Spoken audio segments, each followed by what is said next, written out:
ఆషాఢ మాసం చివరి రోజున బోనాల పండుగ సందడిగా సాగింది. గోల్కొండ కోట మీదున్న జగదాంబిక అమ్మవారికి బలిగంప, శాంతి పూజలు, ఓడిబియ్యం సమర్పించారు భక్తులు. వచ్చే ఆదివారం మారుబోనం తీసి ఉత్సవ విగ్రహాలను పూజారి ఇంటికి చేర్చడంతో బోనాలు ముగియనున్నాయి. జూన్ 25న మొదలైన బోనాలు సిటీలో నెల రోజుల పాటు కన్నుల పండుగగా జరిగాయి. లాల్ దర్వాజా, ఉజ్జయిని మహంకాళి, జగదాంబిక అమ్మవారికి బోనాల సమర్పణతో బోనాల పండుగను సంబురంగా చేసుకున్నారు భక్తులు.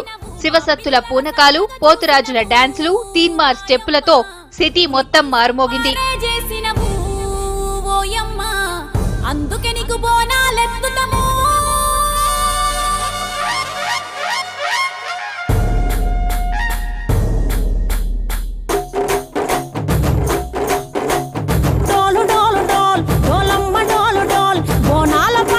ఐదు ఆదివారాల పాటు జరిగిన బోనాల జాతరలో అమ్మవార్లకు మొక్కులు చెల్లించుకున్నారు భక్తులు. బోనాల సమర్పణ, కల్లు సాకలతో గల్లీ గల్లీన బోనాల జాతర జరిగింది. తొట్టెల సమర్పణ, పలారం మండ్లతో యూత్ కూడా సందడి చేశారు.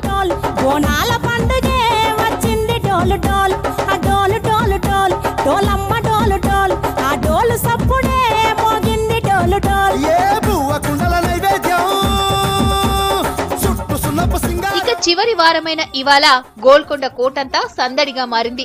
షేక్పేట, మణికొండ ఏరియాల్లో వేడుకలు ఘనంగా జరిగాయి. తొట్టెలు సమర్పించేందుకు యూత్ పోటీ పడ్డారు. భారీ ఊరేగింపులు, డీజేలతో ర్యాలీలు తీశారు.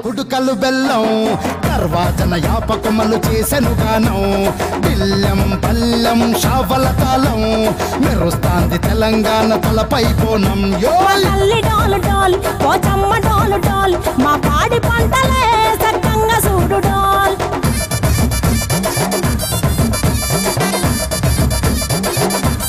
గోల్కొండ కోట మీద జగదాంబిక అమ్మవారి దర్శనం కోసం ఉదయం నుంచి భక్తులు క్యూ కట్టారు. ఈ నెల మొత్తంలా 19 లక్షల మంది భక్తులు అమ్మను దర్శించుకున్నట్లు చెప్పారు అధికారులు. ఇక సాయంత్రం బలిగంప, ఒడిబియ్యం, శాంతి బోనం సమర్పణతో ఈ వారం ఉత్సవాలు ముగిశాయి.